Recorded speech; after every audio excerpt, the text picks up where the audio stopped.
fiddlesticks! What, Wilbur? We just got hit and I think my back has all been out of shape. You gotta talk with those whippersnappers at the Advocates Law Firm. They're the best injury lawyers around. What? Pipe down, Clarence! Abner's telling me about the lawyers and the advocates. So what happened to you, Abner? I was walking across the street with the light when some young punk came screeching around the corner. I lost a toe. What? Shut it, Clarence! If you get injured, the advocates get results. AdvocatesLaw.com. This podcast is brought to you by the Washington State Department of Health. As we continue to listen, learn, and grow, we are amplifying Black voices and perspectives in an effort to start a new COVID-19 vaccine conversation. We're sharing stories intended to help us navigate this unprecedented time together and to co-create solutions in support of the Black community. Hear these stories at weconsiderwa.org. What's up? It's your boy, The Ted Smith. Thanks for listening to the Men's Room Daily Podcast. Want more? Check out the greatest podcast in all the land, The Podcast. Be sure to subscribe and listen to a brand new episode every Tuesday night. We return to the Men's Room with Miles and Thrill. 99.9 KISW. We head north of the border. A driver who picked up what he thought was a dead bald eagle off a BC highway got quite the shock after the bird started to show signs of life in the backseat of his van en route to the conservation office. William Rice told the CBC he was driving north on Highway 97 when he stopped to scoop up the apparently lifeless bird as it was being attacked by crows. Crows are just vicious. They really are. They are. And the seagulls, they attack the eagles in downtown Seattle as well. While en route to 100 Mile House, Rice heard a rustle from the back of his van and looked back to then see the eagle staring at it right in his eyes. He said, I'm like, hey, crap, this bird is alive. He Canadian. Oh, crap. Yeah, exactly. He said it's possible the eagle had a concussion of sorts and was completely knocked out before it revived in the moving vehicle. You can kind of imagine, sort of spreading its wings around and trying to get readjusted again. I mean, how much of an impact it would have had to you in the vehicle that was moving down the highway. I didn't want to be in the vehicle. The full-size adult eagle, by the way, which was placed in the backseat of the van, woke up what is presumed to be a concussion-induced sleep while he was driving. The eagle is now doing well, by the way, and will eventually head to a rehabilitation facility. By the way, this is the second time that this has happened to this guy in the last 4 years. What? Yeah. He basically rescued an owl 3 years ago that he saw on the road as well and took it back, and they took it to a lower mainland facility and rehabbed that. Our men's room blank question. It was just a regular day until blank happened. 206-421-ROCK. Hello, Mayor. Welcome to the Men's Room. Hey, howdy. Hola.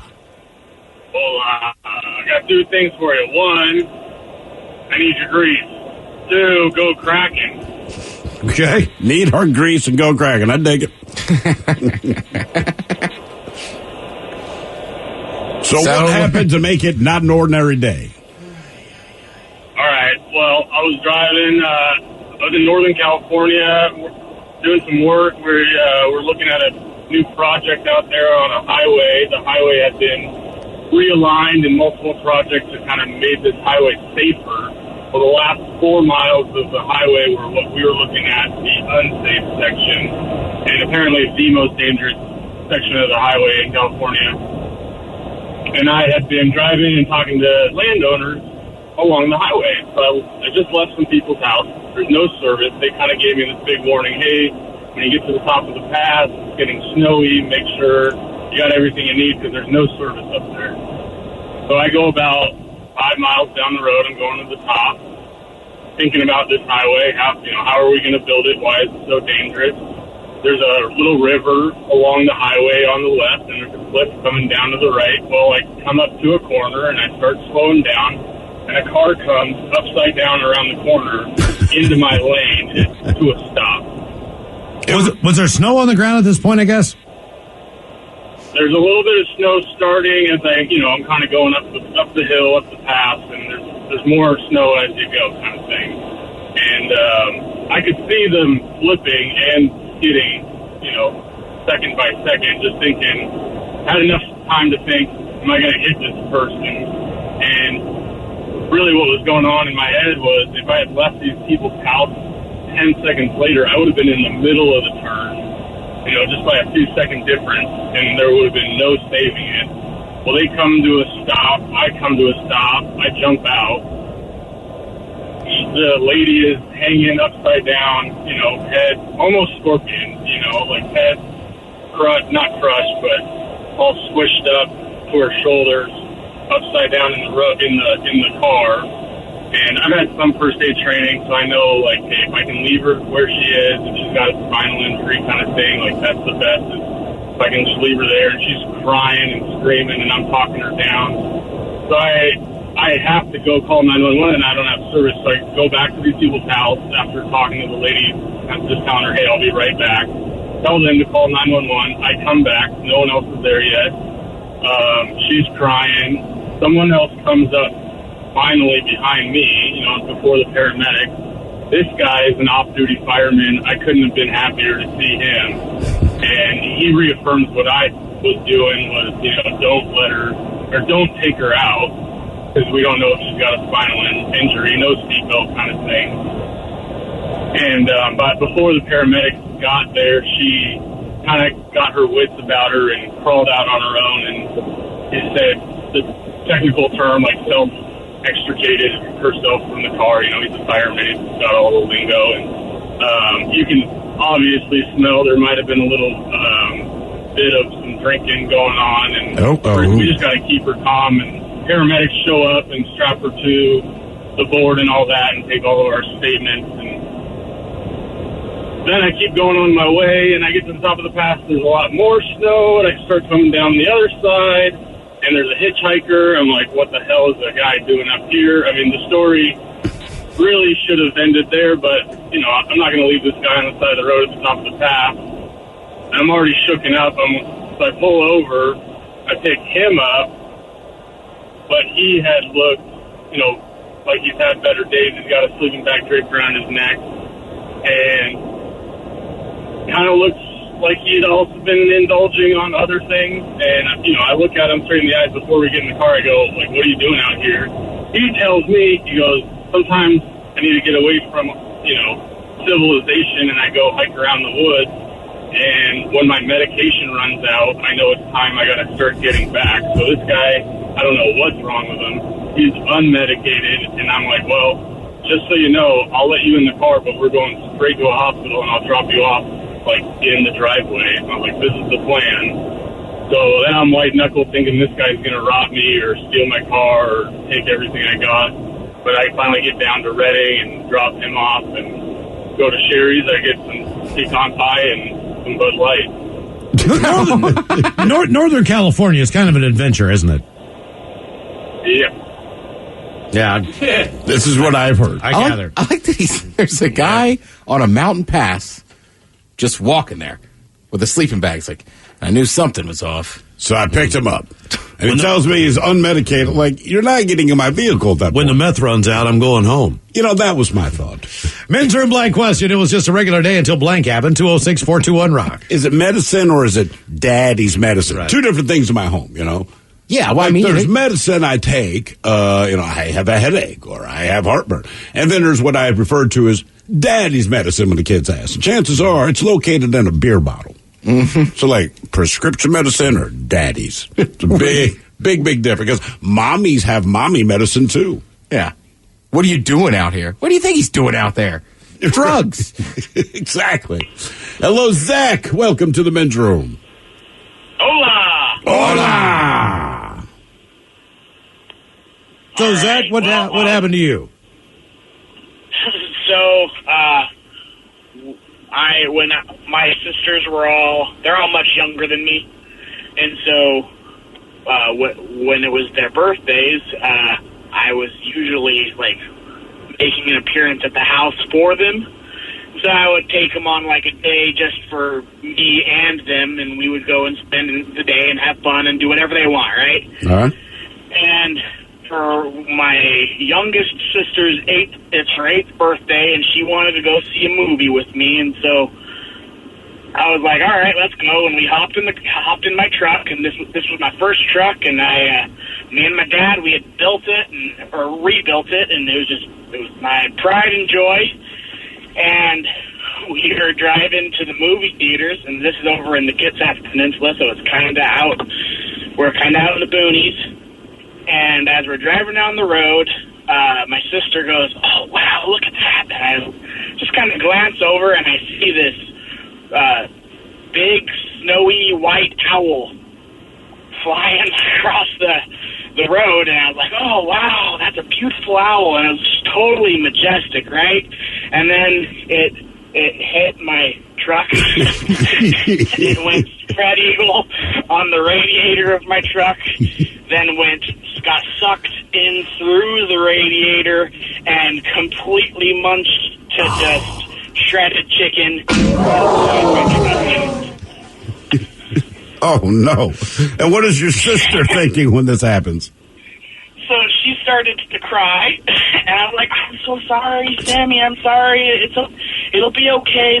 We're okay. And she goes, I'm not worried about your truck. You killed Hedwig. Oh, Jesus. She made it personal. Nothing's going to help you. Did you still go to the movie? We did. We did. It was the last trip that truck ever did was making it to the movie theater. Tell me you went to see Harry Potter. So you said the owl did not make it? No, it was shredded chicken. About the extent of what it was in the belts and the... I was going to say. I was worried about that when I ran over that family of pheasants.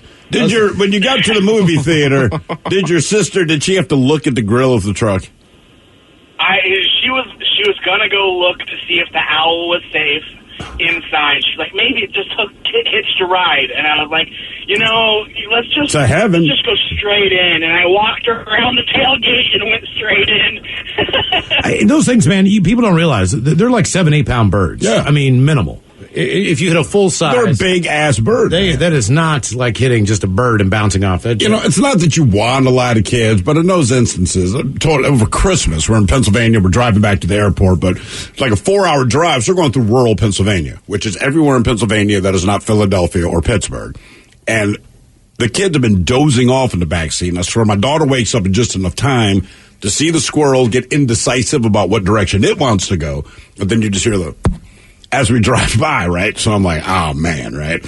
And my daughter's like, Daddy. And I'm playing stupid. Like, yeah, baby, what's up? Is that squirrel dead? I'm like, no. I think he just hit his head on the bottom of the car. He's probably just rubbing his little head. And she buys it, right? She's like, okay. And I look at my son, and he's shooting me daggers like bull ass. But it was that unspoken agreement. I'm like, look, you know it's dead. I know it's dead. But neither of us feel like dealing with your sister because she will melt down, right? She's that person. So we just say, yeah. That squirrel's fine. I look over at my wife. My wife's like, that squirrel's dead as F. I'm like, I know, baby. Squirrels are tough. Yeah, we're like, he's just rubbing his little head. Yeah, it's a Pennsylvania squirrel. Some of the toughest around. They're fine. Men's Room blank question. It was just a regular day until blank happened. 206-421-ROCK. Oops, hang on there. Hello, Troy. Welcome to the Men's Room. Hola, bitches. Hola. Well, I'll make this a long story short here. I'm actually at the hospital where I had all this happen, but let's start at point A. About 2 years ago, I found out I had cirrhosis of the liver, and one day last fall, I was coming out of my drug and alcohol counseling. I'll throw a kudos to them. And anyway, I went outside to get picked up by my brother to give me a ride home, and I couldn't find him, and so I wandered around for a couple minutes up and down the block, and I guess I ended up going down. I went down, couldn't get back up. You mean you fell down? Yeah, okay. Basically. I was using a cane at the time. I see. Okay. All right. And anyway, I ended up taking an ambulance ride from some helpful stranger who, to this day, I do not know who is. But anyway, they got me in an ambulance, and they took me to St. Francis Hospital in Federal Way. And come to find out... Excuse me 1 second, guys.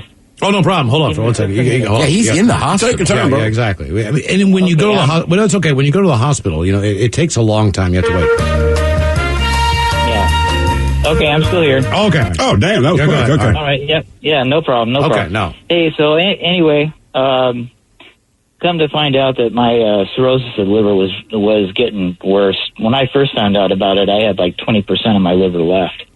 And and it was getting worse by the day, and I was taking medication and all the good stuff, right? And anyway, they told me, say, you young man at 53 years old, you need a liver transplant. And basically, you don't. I said, well, what kind of time frame are we looking at? And I said, months, weeks, days. He goes, how about hours? Jesus. I was like, oh, shysters, right? Well, did you get a transplant in hours? It wasn't quite that bad. They were being a little extensive. Anyway, I spent the next 2-3 months in the hospital, keeping me alive. That's got to be cheap. I was, oh no, it's not cheap. Thank really? God for insurance. Huh? I'm stunned by that. Right. Wow. So anyway, they finally hawed me around. This is just before Christmas, and they said, "Hey, we found you a liver." Wake up the next morning and said, it's going to be an easy day today. Liver fell through, didn't work out. That happened 2 more times that same week. So by this time I'm going, well, maybe it's just not meant to be, right? And so doctor came in the last night and he says, we're going to get you up in the morning and get you ready to get prepped. We have a liver for you. Well, I'll be damned. Everything worked out. This is January 3rd. And so I am a surviving liver transplant. Oh, get out of here. That's awesome, man. Yep. Next time we see you, I'll buy you a shot. You're a funny guy. Yeah, that was pretty good. Beer and a shot from my buddy over there. He's like Larry Hagman. He can ruin another one. No one cares. Stop praying against new liver. Yeah, exactly. Well, in all fairness, when we picked up Ted from his rehab thing for whatever, not rehab, but counseling, whatever it was, we always had a 12-pack in the car. Well, Ted would always say, hey, man, if you're going to come pick me up, man, just, have some beer, when you get there. All right. Hey, no worries, man. It was a voluntary class. Yeah, well, I mean, it helped. Drug and alcohol counseling. Exactly. We'll be stoned when we pick you up, and we're going to go to the bar. 12-pack of Miller Lights in the back. Jump on in.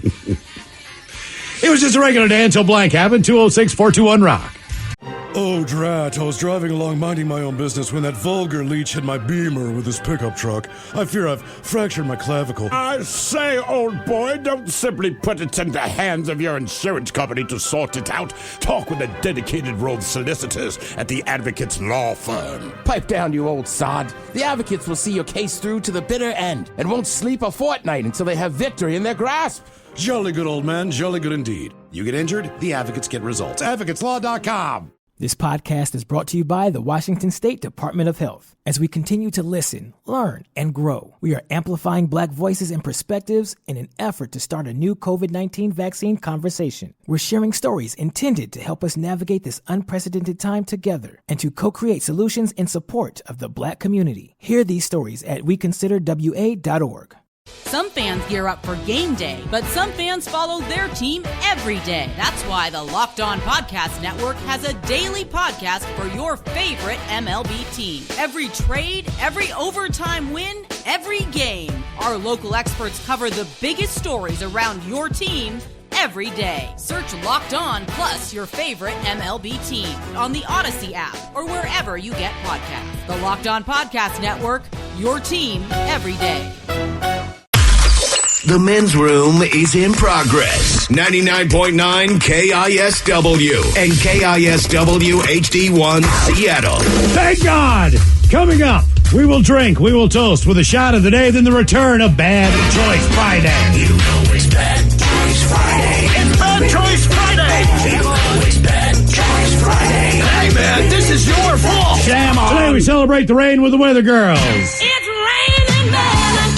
Yeah. Hallelujah. And as somebody pointed out earlier, that the song Let the Bodies Hit the Floor, same song, different perspective. That's a good point. Yeah. That takes on Rupert Holmes and the Pina Colada song. If you like pina colada, getting caught in the rain. From what we understand, the voting was tight last time you checked there, Mike. You can vote on which tune we play on a Bad Choice Friday by following us on Twitter at Men's Room Live, and then getting to vote. We'll play that tune, one of those. Right after we drink a toast with a shot of the day. What, neck and neck voting there? That is unbelievably tight. See, I told you. It really is. Midterm blank question. It was just a regular day until blank happened. 206-421-ROCK. Let's see what happens on this segment. Hello, Chris. Welcome to the men's room. What's up, you greasy bitches? Hola! All right, guys, I'll make this quick. So I used to work at a recycle facility here in the Seattle area. I'm not going to name the name because I'm sure all my boys are still there. What's up, Justin? Anyway, I'm a heavy equipment operator, and I used to run excavator for these guys. And the way this facility works is these truck drivers come in with these 40 and 50-foot cans, these big cans, and they got big double doors on the back, and they stand these cans up, and they dump out all this garbage. It's like typically it's like demolished houses or, it's construction garbage. Okay. Much. So it all shows up. It gets dumped out. Well, we have these guys, these labor guys that are called pickers. And when it dumps, before the loader guy shoves it into the main pile, these pickers, they just do a one-over on the pile and look for any, like, precious metals, copper, silver, anything that they can pick out that's more valuable than normal recyclables, right? Because a whole house goes into the can. They don't take anything out before they put it in there. So. Or a decent-looking toilet. You know what? I'm going to take that home. Right, exactly, anything. So we had this one guy that was super short, and I mean, like he was sub 5 foot, right? Little guy. But he was a wiry little guy, so he was all over the place. So this can comes in and dumps, and so this picker, he's running around, looking for the copper and all this crap. Well, I went in to do a break for the guy that runs the feeding excavator in there. So there's a machine, the excavator grabs the material, feeds it onto a conveyor belt that feeds it through the plant, right? So there's typically one excavator operator, one laborer, and one other guy in there just kind of doing random stuff. Well, because I was breaking out the feed guy, I was the only other set of eyes in there, right? So this can drops, the picker's around there, he gets around the back side of the pile, and he's picking, right? Well, this new guy on a loader comes around the lot to the front side. He doesn't see this short guy in the back. Hits the pile and starts shoving it into the main pile. This guy, it knocks him over in the back side of the pile. He's in between the fresh pile that got dumped and the main pile, and getting shoved across the floor by a loader into this other pile, right? So I just happened to look over and see this guy, and his eyes are the size of dinner plates. And he looks up at me knowing that I'm the only set of eyes in there, and we make eye contact, right? This guy's going to die if I don't do something, right? So I'm on my horn trying to get the loader operator's attention. Well, he must be having his music on or whatever, doesn't hear me, just keeps going. Shoves this guy into the pile. I had to jump out of my excavator, take my hard hat off, and wing it across the yard, bounce it off the windshield of the guy running the loader. And he throws his arms up like, what the hell, man? And I'm screaming. He stopped with this guy 3/4 buried in garbage. He was getting ready to lift a load and dump it on top of him into the pile. Jesus. And if I hadn't have seen him, he'd have got buried, covered up. Nobody would have known he was there. And I would have dug him out with the excavator. And Did he buy you a 12-pack? He was very thankful that I was there. We'll just put it that way, yeah. I was going to say, did he unzip your pants and service you? Now, once you did this dude just keep his eyes on you? Once you guys made eye contact, I'm guessing he did nothing but look at you. He was screaming, obviously, but because this plant is so huge, I couldn't hear what he was saying. What? I can't hear you. Yeah, exactly. I was staring at him, and all I could make out was, help me, right, was coming out of his mouth, you know what I mean? Just screaming, help me. And yeah, it was pretty scary situation, and it shook me up so bad I ended up having to go home because, like I said, I would have cut the guy into a bunch of little pieces with a gigantic excavator. Look, anytime something traumatic happens at work, just say, I need to go home. Oh, yeah. It was a normal day all the way up until... Now, was the guy apologetic who was pushing the guy back, the guy on the truck? He was such a young kid. He was a young guy that, he just started running heavy equipment and stuff. Shook him up pretty bad. He ended up quitting and stuff over it, but... he ended up quitting over that? Yeah, it came out bad. I mean, he almost killed the guy. Yeah. So. Yeah, but almost. Right. I mean, I'm just trying to look at the bright side of it. Like, yeah, I know it's bad, but you almost killed him. You didn't think how bad you'd feel if you did. Mentor blank question. It was just a regular day until blank happened. 206-421-ROCK. He would feel much worse, but I get where he's coming from. Like, maybe this isn't the job for me. Yeah, I almost killed a man. I should go home. Right? Hello, Alan. Welcome to the men's room. Hola, gentlemen. Hola. So 2 years ago, I worked for the Parks Department down in Kent. And one day I'm just working on the field at an athletic field. So a bunch of kids are playing baseball and stuff. Big old group of family. The whole park is packed. I go off to my lunch break back at the shop. I come back. Everyone's off the field, and there's cop cars. I'm like, what the hell's going on? So I asked one of the cops what happened, and they said, oh, yeah, a parent decided to flash a gun. Oh, good. During a baseball game? During baseball games. They're like Little League? 9, 10-year-olds. Yeah, Little League. Yeah. Yeah, you need a gun for that. point it right at the other child who's the umpire. Yeah. I guess that guy was arrested and taken away? Yeah, that's what was told. He ended up walking back to his car, and that's where the cops found him. Needless to say, not many people came back to the field that day. No, I bet not. Yeah. That's kind of a party pooper. Especially for the kid. You know what the kid's going. I mean, every kid on the field traumatized, but the actual child of that person. Well, yeah, because they got to live with the fact that your parent's the idiot. Right. Well, but he also has to go home with that guy. Sure. Yeah. You know what I mean? There's that too. Man, well, you got to go home with them, but as somebody who's had to leave many a ballpark because their father got ejected, it's what Thrill said. You're just like, oh, now you know. How many times did you have to leave a ballpark? Probably 4 or 5. 4 or 5 from just yelling at the umpire or yelling at other parents? Yelling at umpires. Because my brother's 7 years older, right? Okay. So I would tag along to go see my brother play, and then my dad would generally get into it with the umpire or something. I am amazed at how passionate the parents. I mean, even my kid playing soccer, and it's like, look, you're cheering for your kid, but some parents are absolutely freaking out. Either, their kid's not playing hard enough. See, this poor kid's just getting berated by someone. The parent, like, why did you let him do that? Or there'll be a dirty play, the kids pull each other down. And, hear the parents freaking out. And you're like, bro, it's soccer. They elbow each other. Like, look, I don't know if you know this about sports when both teams are on the field at the same time. Football, basketball, hell, baseball, if a guy's going for a base, right? It's like they make contact. They understand this, and the kids aren't even mad at each other. It's how the game is played. So, yes, that kid elbowed your kid. And do you know why? Because your kid elbowed that kid. And you know what they're going to do for the rest of the game?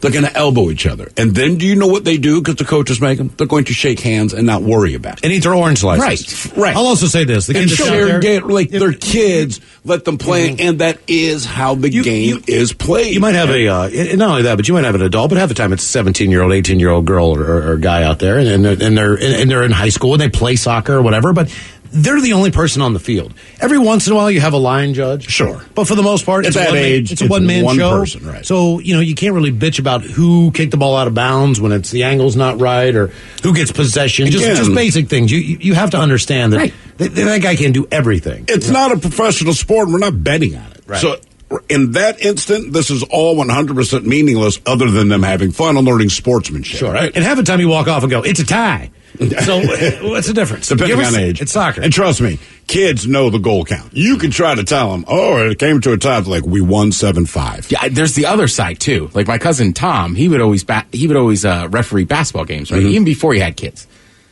But he would do it at the school he grew up in. And the lady that ran the scoreboard, I guess either way, she was a giant pain in the butt. So if you walked into the gym while the game was going on, when there was a stoppage in play, she would walk over and scold you. Are you kidding? I swear to God. Wow. I mean, to this day, if I brought her up to my cousin Tom, I'd be like, oh my God, she was the worst. She took it too serious on the other end of being easy. You're a scorekeeper. You're like the scorekeeper. Right. You hit the. When I was 6th grade, it was really cool to hit those buttons and watch the points go up. But I tell you what quarter it is. But after that, it kind of loses its flair. Right. Exactly. There's only 7 buttons on it. It was just a regular day until blank happened. 206-421-ROCK. Hello, Rob. Welcome to the men's room. Hola. Hola. Okay, it was September 11th. Yes, that September 11th. And I watched the second plane hit the second tower, and I went to work.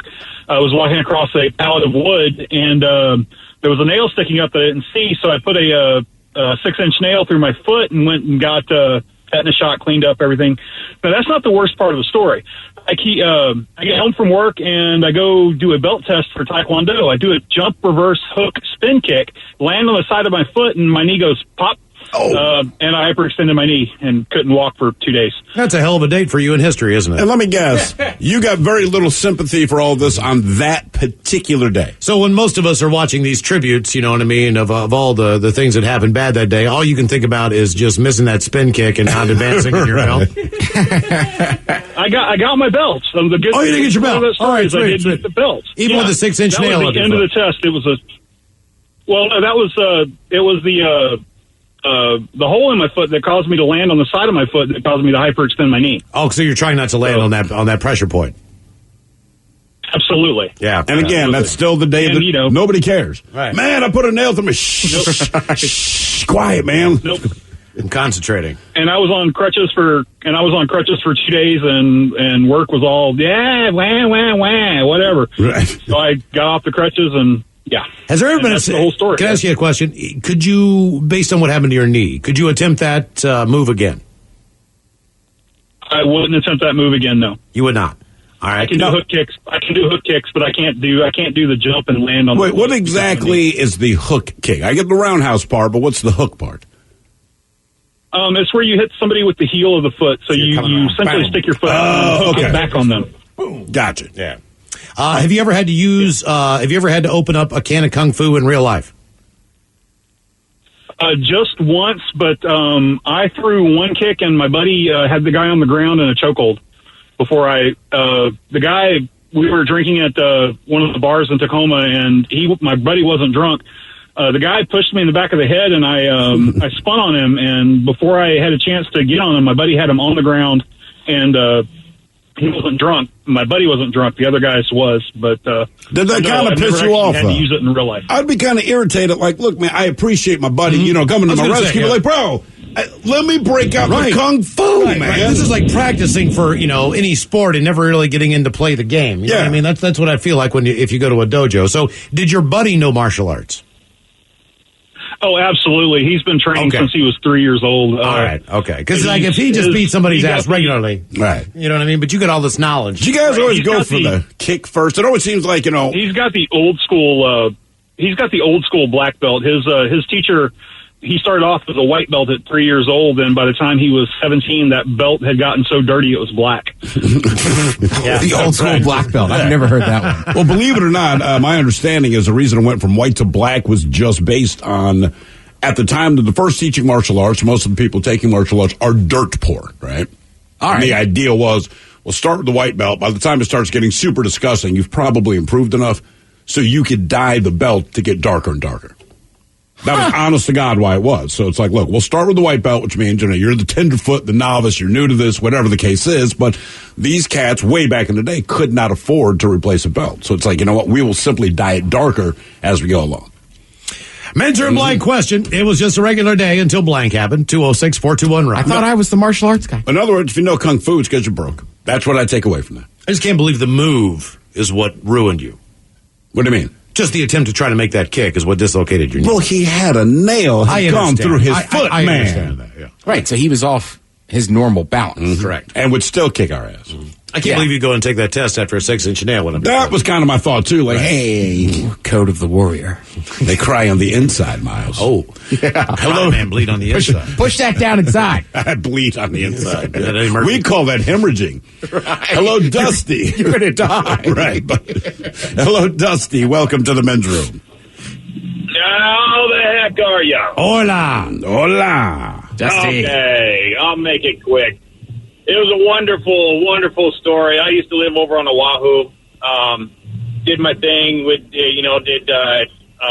only twice a year you can take your test to become a tattoo artist or get your license. So you have to take your test. You got to wait, and however long later, then they tell you if you passed or whatever. I'm sorry. What did you say, Dusty? Again, what did you say? You're taking the test in taxidermy? Tattoos. Tattooing. Awesome, but all right. no, I'm thinking that tattooing. guy. I'm thinking that Geico commercial. Yeah. I'm a tax attorney. What did you say? Yeah. No, it was taxidermy as well, but Yeah. no, tattooing. Okay. So I took my test a couple months before. I finally got my results back. I passed the test, got my license, decided to celebrate. Went out, got to go surfing that day. Always a good day to start, good day to start when you're surfing. And then so I ended up going out to, had a really good day, going out to dinner that night with, I'm just going to refer to her as Island Skank Barbie. And, Okay.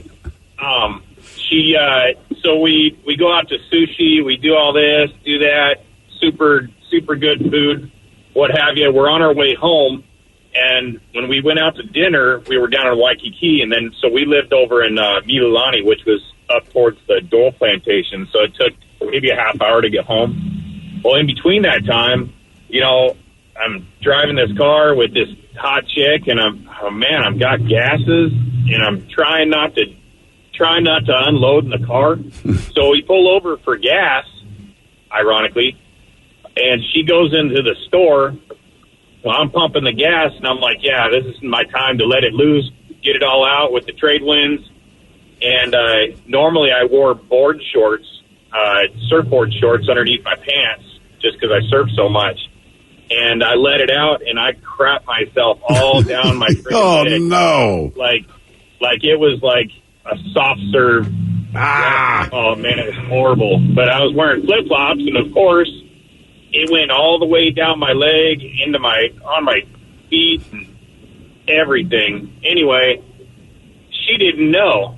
So, I mean, she's still thinking, oh, this is a great night. It's so fun. We're just going to go make out and all this fun stuff. Well, we get in the car. I roll down the windows, and she doesn't know why all of a sudden I'm super upset. I book ass home, and she's all trying to get in the mood or, you know, what have you. But my initial actions once I got home was to run straight to the bathroom, fully showered with all my clothes on, and then fully clean myself. But did you have sex that night? I totally did. Okay, well, good. See, it all came out in the end. No pun intended. No pun intended. It's a win. That is a win if you say, look, man, I Because if you can't secretly pooped myself and still had sex with this woman later that night. It was just a regular day until blank happened. 206-421-ROCK. I really liked him, but he smelled funny. I can't explain it. Hello, Bart. Welcome to the men's room. Hey, how you guys doing tonight, man? Hola. Hola. Hey, you know what? When I was a young man, and that was many, many moons ago, I was an Adonis of athleticism on my 12 speed. Okay. I bought this 12 speed from a guy that won it at a raffle. It was worth billions of dollars, really. It was a Italian-made Bocetta 12 speed.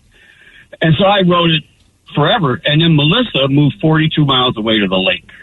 So to see Melissa, I had to ride to the lake. So on the ride to the lake, you had a long stretch of beautiful country road. You go see Melissa on Sunday. It's 65 degrees. It's a beautiful Sunday morning. I'm dipping down this hill, just roasting.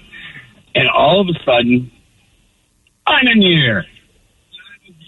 I am exploded just everywhere. I hit the pavement and a tumble of everything, and I have no clue why.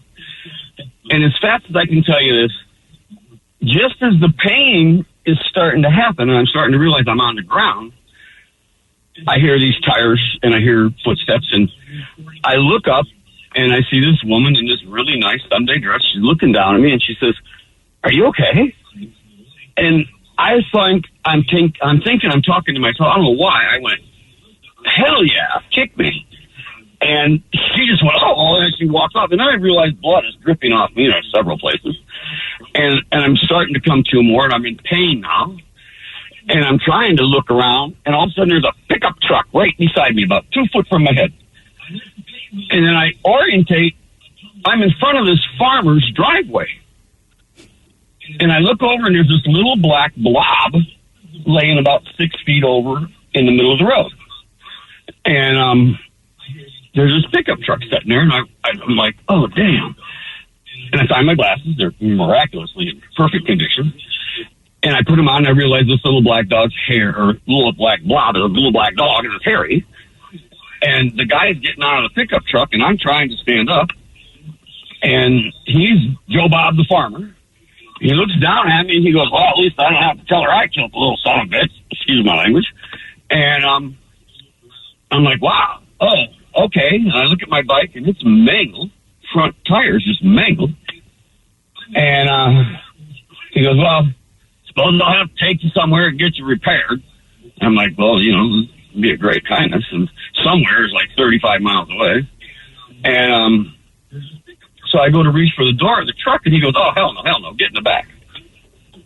So what did you do to the dog? You need to tell them what you did to the dog. The dog was no more. You killed the dog. Seen his head.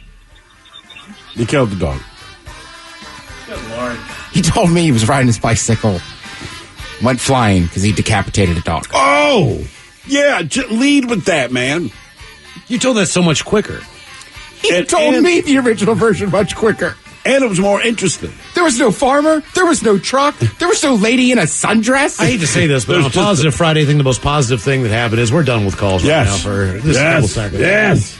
But we do have the exciting return of Ted versus the FCC coming up. And, of course, Bad Choice Friday, which is a training men from the Weather Girls, and Escape the Pina Colada song from Rupert Holmes. Vote now if you follow us on Twitter at Men's Room Live.